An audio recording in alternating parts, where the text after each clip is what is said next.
Hello, everyone. Once again, just like the previous lockdowns, I was noticing that many of you had doubts regarding the new rules. So I went through these rules thrice, looked into the previous lockdown annexures and notifications that were issued, and after that, I have made some sense of what these rules are, and I've tried to simplify them as much as possible. And also, I would now try to answer some of the most frequently asked questions as I noticed over the last 1 hour that came up on my Twitter thread that I put out, on my Facebook page, and also on my Instagram page. So I'm going to answer those specific queries, like whether can you travel from one part of from one state to another in your own car, whether e-delivery, whether e-commerce platforms would now also be able to deliver non-essential items, like that refrigerator that you have been waiting to buy, like that power bank that you have been waiting to buy, or the mobile phone, or an air conditioner, or a trimmer. And also whether the barber shops or salons can open or not. So I'm going to answer those questions, individual questions, which I think are questions which many people have together. So I'll get to all of that, but before that, let me walk you through some of the basic details of Lockdown 4.0. First thing is very clear, that unless and until, and this is what the guideline by the central government says, that unless and until we are prohibiting anything, all those things shall be considered as allowed. Once again I'll repeat it. अगर central government कह रही है कि हम कुछ नहीं रोक रहे, हम अगर नहीं लिख रहे कि ये प्रोहिबिटेड है, कि ये मना है, तो उसका मतलब ये समझा जाए कि वो अलाउड है. हाँ, इसमें दो रूल्स है. ये जो रिलैक्सेशंस है, these relaxations are only for non-containment zones, and these relaxations would ultimately reach you if your state governments decide. Now, what are these new zones apart from red, orange, and green zones? Now there are two more zones: containment zones and buffer zones. Now, don't really burn midnight oil over understanding whether your area would be in a containment zone, or in a buffer zone, or a green zone, or an orange zone, or a red zone, because this is something that you can't control. And also, it's not something which is readily available right away. So just hang in there and wait for a few more days, 2 or 3 days, to actually figure out whether which area would you actually fall in. Your state governments, your concerned authorities would, your verified channels would let you know. So don't burn midnight oil over that. But yes, do understand that if you end up being in a non-containment zones, then what are the facilities that you can now be that you would now be able to avail? First up, for containment zones, none of these relaxations would apply. They would have to live in a very, very strict environment. Only essential activities would be allowed. But for a non-containment zone, even inside a red zone, or in an orange zone, or for that matter in green zones, here are things that still would remain prohibited. Metro trains, air travel, and trains to remain shut unless for special reasons, like Shramik trains or Vande Bharat missions, which have been launched to bring back Indians stuck abroad. Sports stadiums can open, but without spectators. Now, does this mean IPL would happen? I'm going to explain that in detail in just a bit. Interstate movement of your private vehicles and buses with mutual consent of states, UTs, now allowed, but you will have to get the mutual consent. But does that mean, can you take your private car to one state to another, from one state to another? I'm going to answer that. As I said, within red and orange zones, two new zones created: containment and buffer.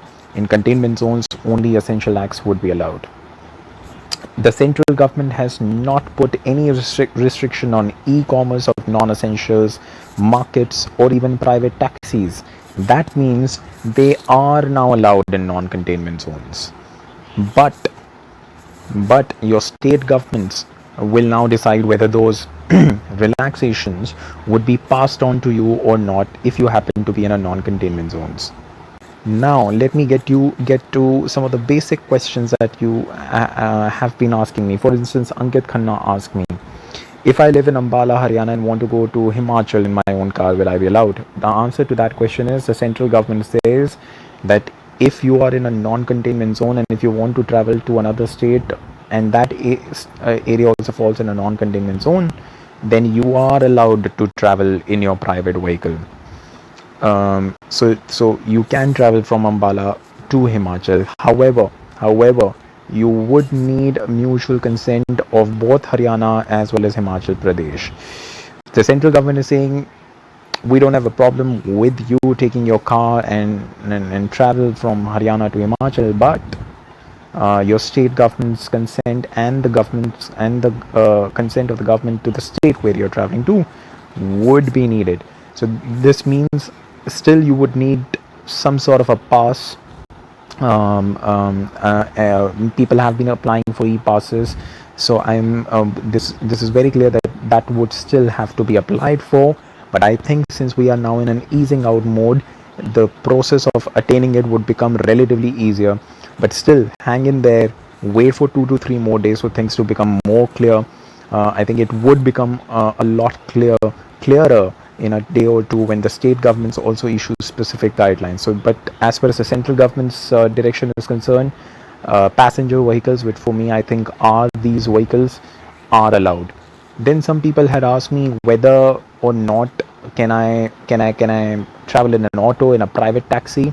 The central government clearly has said nothing on the prohibition of taxis and autos. That means taxis and autos are allowed.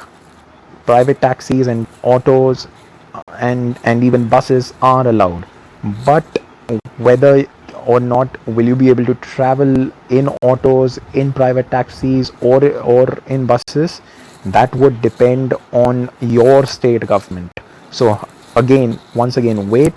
In a day or two, it would be clear. The central government now is clearly saying that if you happen to be in a non-containment zone, we don't have a problem with you traveling in an auto or a rickshaw or your own car or an Uber or an Ola. They are saying that we don't have a problem with that. You can surely go ahead and travel in the cabs if you want. But again, the state government that you are in would decide in a day or two whether that would be allowed or not. For instance, Delhi is going to be making public its guidelines on Monday, that is tomorrow. And going by the indications, I just received a statement from the Delhi government. It said that most of these guidelines issued by the central government are in sync with what we also had recommended to the central government. So, in all likability, the indications from the Delhi government is clear that they are going to go ahead with most of these relaxations that have come in. Then Prakhar asked me on Twitter, what about delivery of non-essential goods in non-contaminated red zones? The answer to that is yes. If you have been waiting to order a non-essential item, like a refrigerator, like an air conditioner, like a trimmer, like a portable power bank, or a wire, or a charger, all of that or any other non-essential item can be ordered from Amazon, Flipkart, and they will be delivered. The delivery would be allowed, but if you happen to be in a non-containment zone, also if your state government allows it. But the central government is saying go ahead, we are allowing e-commerce activities also of non-essential goods. So just wait in there and wait for the directions to come in from the state government. If they allow, then the central government is now saying that we are also allowing it. Of course, in containment zones, that remains strictly prohibited. There is a night curfew rule as well. No non-essential activities to be carried out from 7 p.m. to 7 a.m. That stays. Now, before I get to more questions, there are 2 points that I wanted to specifically highlight because I think these are important. Consumption of liquor, gutka, and tobacco, etc., in public places is not allowed. That is not allowed. It's against the rules now. So if you see anyone doing that in public, alert the authorities. This is important because I've been seeing a lot of people smoking out in the open, because of course now um, those shops are open. um, that is not really a healthy practice, because as we know, we do not really, we are not really one of the better hygienic countries. People smoke and they spit out, and but in the times that we are living in, it is dangerous, it is lethal to do so. So alert the authorities if you spot anyone smoking or chewing tobacco or gutka in open. What has changed from lockdown 3 to lockdown 4? Earlier, the central government, the center was deciding commas and full stops as to which is going to be a red zone, which is going to be a blue, orange zone, which is going to be a containment zone, etc., etc. Now, the state government will decide, of course, according to the definitions of these zones as dictated to them by the central government. But now the states, on the basis of local inputs, would be able to open up or further close the boundaries. Taxis and autos allowed, but only if your state government permits. And to the question that everyone has been asked, waiting to get answers for, whether or not would I be able to go to a spa, whether or not would I be able to go to a beauty parlor, a salon, and a barber shop. All of these can now open because these are not in the list of restricted activities of the central government's guidelines issued on Sunday, that is today. So you can now expect barber shops, beauty parlors to open up only if your state government decides. So wait for that to come in. I think in Delhi, the clear indication from the government is that we are going to open up. Even markets can open.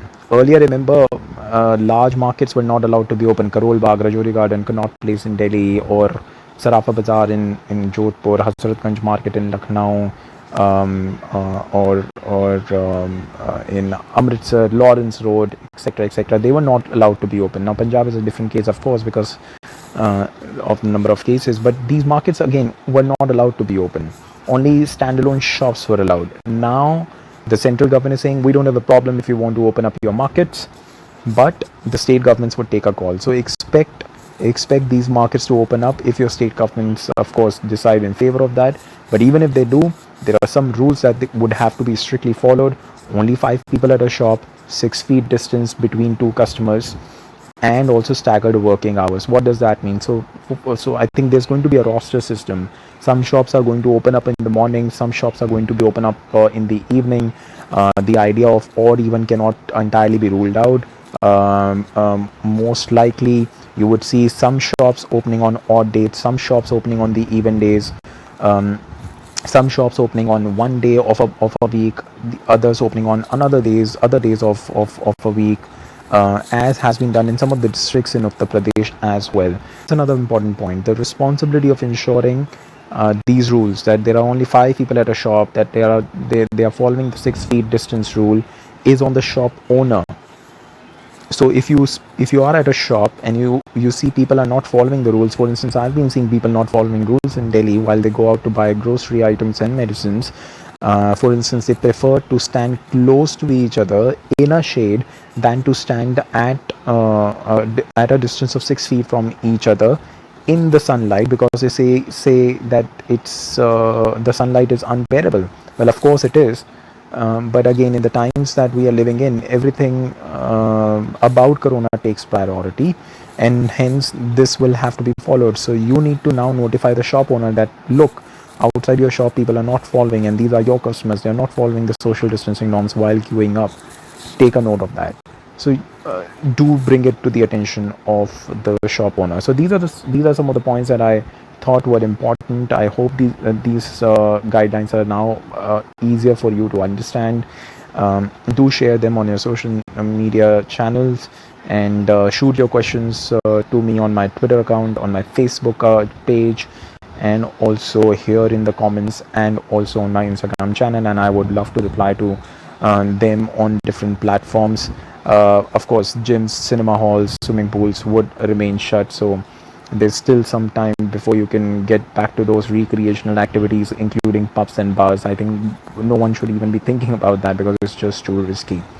Now, many have been thinking that perhaps IPL might start. Here's why I think it wouldn't, in all likelihood.